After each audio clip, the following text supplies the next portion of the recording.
All right, meteorologist Zach Scott here with a severe weather update. We're going to allow a few people to jump on here, and then we're going to continue to share this out on multiple platforms.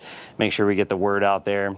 That's some strong to severe storms, as many of you already know, pushing into the area currently right now.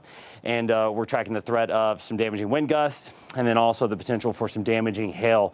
The one thing we were I was kind of sitting here hoping and watching was with the cluster that came through this morning, the atmosphere had the potential to be a little bit overworked. So as the storms did come into northwest Arkansas, which over the last few hours we knew they were going to do, as they get deeper into northwest Arkansas, start moving into the areas that were hit a little bit harder just a couple hours ago, they could start to weaken a little bit. It's doing the opposite. The atmosphere is still plenty unstable out there this morning. The potential for damaging hail, damaging wind gusts are certainly there. You can even see just the lightning intensity picking up. That's that first round of rain. Look at the lightning picking up here just in the last few scans. So severe thunderstorm watch out for this cluster of storms moving southeast over the next few hours. Goes until 2 p.m. for Washington, Madison, Newton counties in northwest Arkansas, Crawford, Sebastian, Franklin, Johnson, and Logan counties in the River Valley. You also see that line right there at the very end of the shot. I'll show you right there. That's an outflow boundary, rain-cooled air, as that sags southward over the next few hours into the I-40 corridor. That itself could help kick up some showers and some thunderstorms. Again, one round of storms is pushed out of the area, and we've been tracking this cluster moving through northeast Oklahoma for the last few hours, and it is plenty strong as it is coming in. That is the main show in town for 5 Country, and we're going to track it out over the next few hours as it continues off towards the southeast. Again, picking up in intensity here. It's mostly in Washington County. Southern ends of Benton County up near Rogers, near Pinnacle Hills, is also having the possibility of some strong winds. But it's mostly the strongest parts of the storm are back into Washington County, right into the I-49 corridor, picking up the heavy rain, the strong winds. The leading edge of this, West Fork, Fayetteville, Johnson, Springdale, areas off towards the east, going to see these strong storms continue to roll in. Again, strong winds, lightning, and hail. Those are the big threats that we're watching here. Here's the latest with the hail track. Overall, the hail core has been coming down.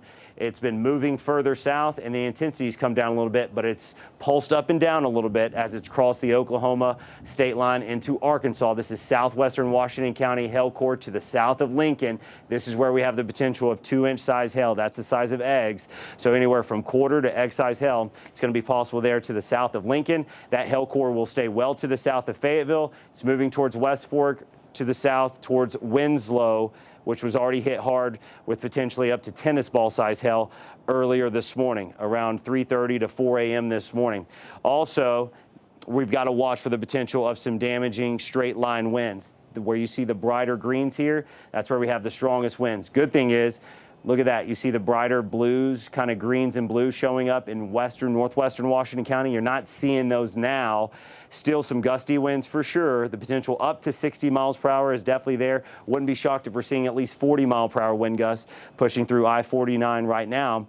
But we're not seeing as many of those brighter colors showing up, which means the winds have come down a little bit. Now that could always pick back up. This storm has a history of producing damaging winds all the way back near and northeast into the east of the Tulsa area. Some of the stronger winds have shifted just a little bit further off towards the south. These are going to be your strongest winds right now. Also where the hail core is the strongest, just to the south of Morrow there and far southwestern portions of Washington County. Heads up to you, Winslow to West Fork. The strongest part of this storm is going to be moving through your area.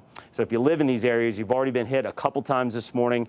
Now you have the potential to see not only some more damaging hail, but some strong winds coming through. Fayetteville, the stronger winds are just to the east now. Greenland to Fayetteville, off towards Goshen. We're going to be tracking 40 up to 60 mile per hour winds. Again, Benton County right now, I know it looks scary out there. You got the dark clouds, you got the rain, the lightning, the gusty winds. The storm right now is just not as strong. We're tracking scattered showers and thunderstorms. We've tried to been pulsing up at times around the I-40 corridor to the north, but I still think we've got to watch this outflow boundary, rain-cooled air that rushes out of this complex of storms. It's going to be heading south, and as it does so, this area hasn't seen much rain so far overnight and this morning.